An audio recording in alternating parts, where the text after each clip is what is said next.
Hello everyone, myself Pasankit Lepcha, bearing roll number 19NS084 from Department of Physics. First and foremost, I'd like to thank Department of Physics, Namchi Government College and Sikkim University for providing us the opportunity to make this YouTube video instead of practical examination. I would also like to thank Dr. Sipi Khatira and all the faculty member of Physics department for assisting us to complete this project. This assignment carries 25 marks for Sessional B examination. And my topic for the assignment is Fourier theorem, beta and gamma function. Now let us talk about Fourier theorem.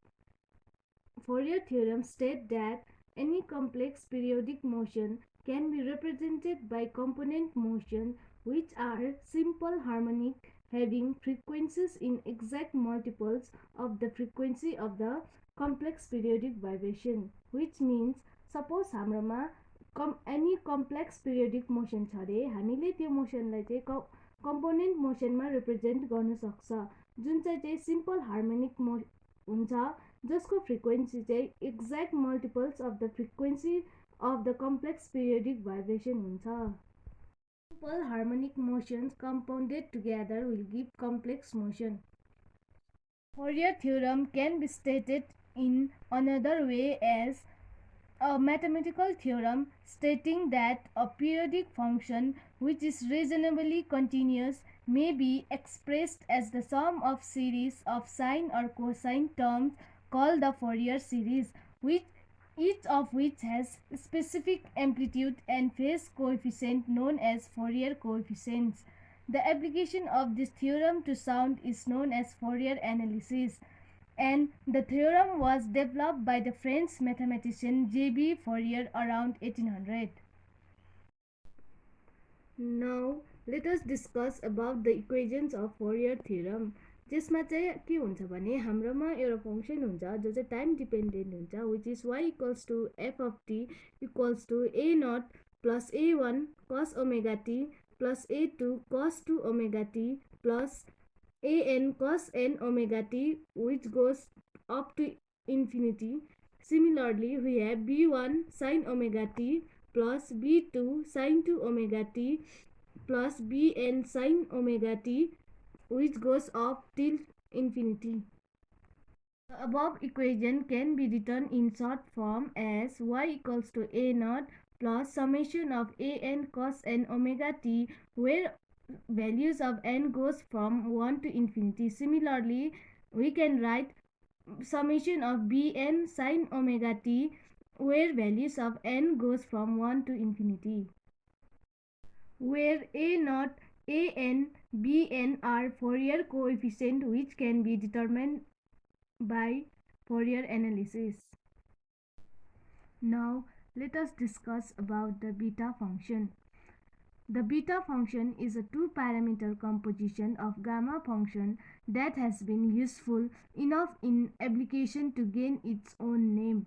The beta function is defined by integration from 0 to 1 x raised to m minus 1 in bracket 1 minus x raised to n minus 1 dx, where m and n are greater than 0.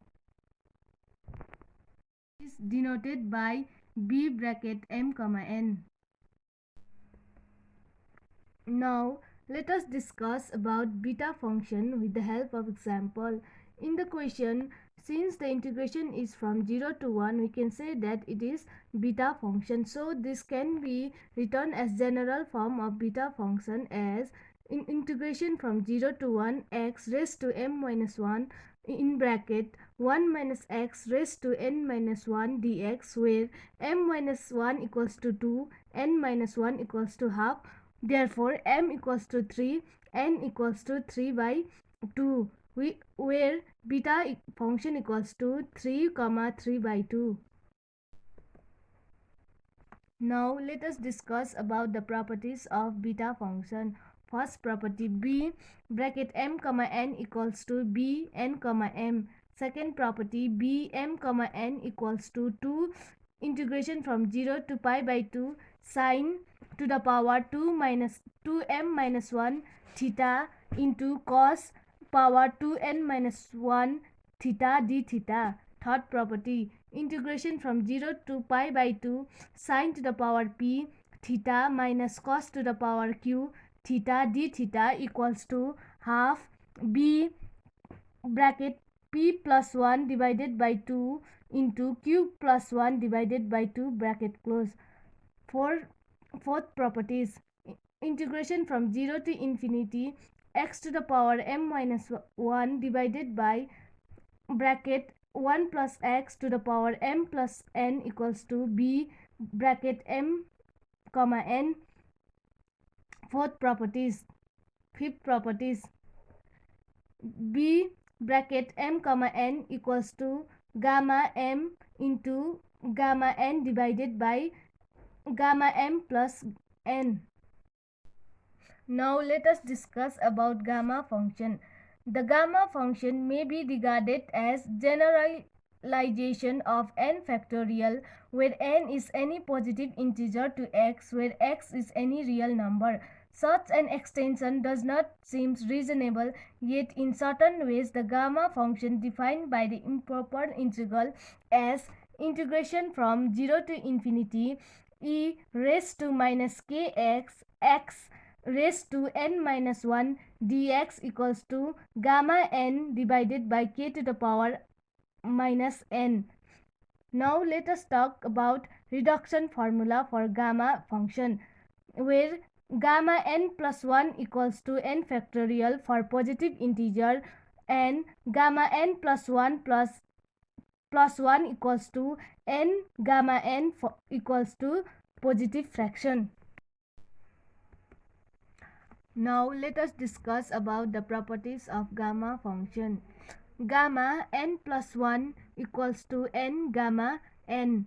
We can see an example of the property working through a simple comparison of it to the standard factorial form of the gamma function with n equals to 4. Putting the value of n equals to 4 in the above equation, we get gamma bracket 4 plus 1 equals to 4 gamma bracket 4, which is 5 minus 1 factorial equals to 4 bracket 4 minus 1 factorial, which is equals to 4 factorial equals to 4 into 3 factorial, which can be written as 24 equals to 24. Now I would like to end my presentation over here. Thank you.